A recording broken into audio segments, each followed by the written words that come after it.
मैं सप्तश्लोकी दुर्गा के प्रथम श्लोक की व्याख्या आपके सामने प्रस्तुत कर रहा हूँ। माता कहती हैं, ओम ज्ञानी नामपि चेतांसी, अर्थात मैं ज्ञानियों के चेतना अर्थात चित्त को भी मोह में डाल देती हूँ। इसलिए मैंने उसका अनुवाद किया, मोहक रूप तुम्हारी सृष्टि भक्तों को मिलती है दृष्टि। यह संसार मोह माया का आगार है और हम सभी मोहग्रस्त जीवन जी रहे हैं।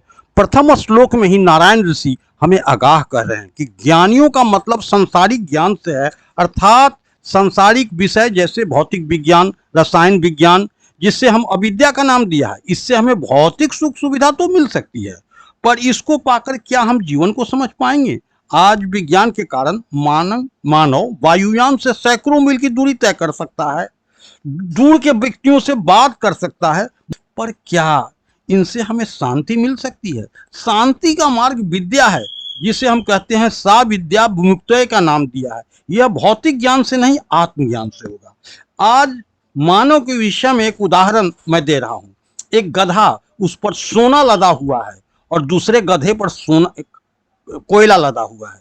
सोना वाला गधा खुश है क्योंकि वो सोना ढो रहा है, और कोयला वाला गधा दुखी है क्योंकि उसकी पीठ पर कोयला लदा हुआ है।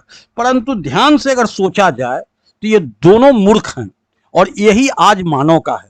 वो पैसा और धन संपत्ति पाके इतरा रहा है, और जिसके पास कम है तो वो दुखी हो रहा है, क्योंकि अगर तुम धन इकट्ठा कर लोगे तो क्या तुम सोने की रोटी खाओगे?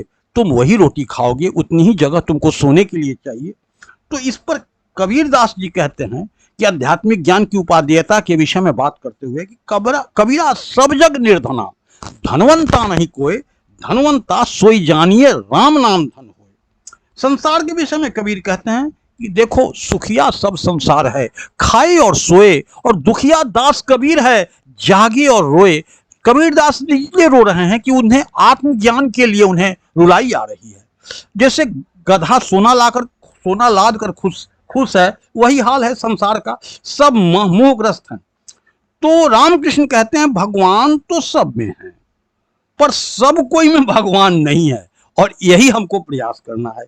आगे परमहंस प्रभु कहते हैं, बहुत सुंदर एग्जाम्पल उदाहरण देते हैं कि बालक जब खिलौना से खेलता है तब तक उसका ध्यान खिलौना पर रहता है, परंतु जब वो खिलौना फेंक करके माँ माँ पुकारता है तब उसको माँ को गोद में लेना ही पड़ता है। यही आज के हमारी स्थिति है।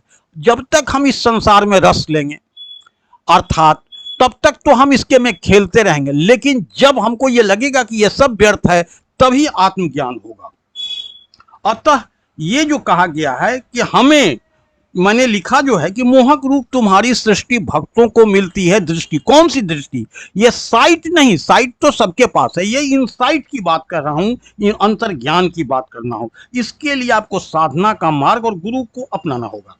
एक बात और स्पष्ट कर दूं, आपका शरीर का विकास प्रकृति पर निर्भर है, परंतु आत्मज्ञान और ज्ञान के लिए आपको स्वयं प्रयास करना होगा। क्योंकि आप देखिए, आपका शरीर छोटा था परंतु यह भी बड़ा हो गया, तो ये सब प्रकृति ने किया, परंतु ज्ञान को प्राप्त करने के लिए आपको इसके लिए सजगता जरूरी है। अब देखिए, बुद्ध देव ने घर छोड़ दिया, महावीर ने भी वैसा किया। तो इन लोगों ने मन में आत्मज्ञान की इतनी बड़ी प्रबल इच्छा है कि सांसारिक चीजों को त्याग करके ये आत्मज्ञान के लिए उन्होंने प्रयास किया। बुद्ध के सामने एक आदमी बैठा हुआ था और पैर हिला रहा था। बुद्ध ने कहा, ये क्या कर रहे हो? तो उसने कहा कि प्रभु, मैं जान के ऐसा नहीं कर रहा था, और क्षमा मांगने लगा। बुद्ध ने कहा कि नहीं, तुम होश पूर्वक जीवन नहीं जी रहे हो, तुम अनजाने में क्रोध कर रहे हो, अनजाने में लोभ करते हो, अनजाने में मोहग्रस्त हो। सजग हो जाने पर यह क्रिया तुमने स्वयं रोक दी। अब सजगता की बात है।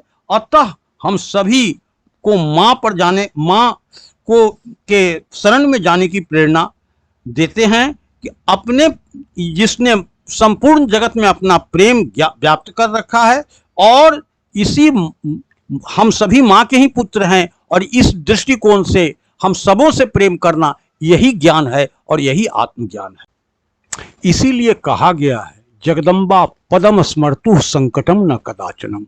जगदम्बा के चरणों का स्मरण करने से विपत्ति आती नहीं है, और आती है तो सहज में टल जाती है। इसलिए हम सभी माँ के शरण में जाएं, और यही हमारे प्रथम श्लोक की व्याख्या है और इस पर आप सभी विचार करें। जय मां दुर्गे।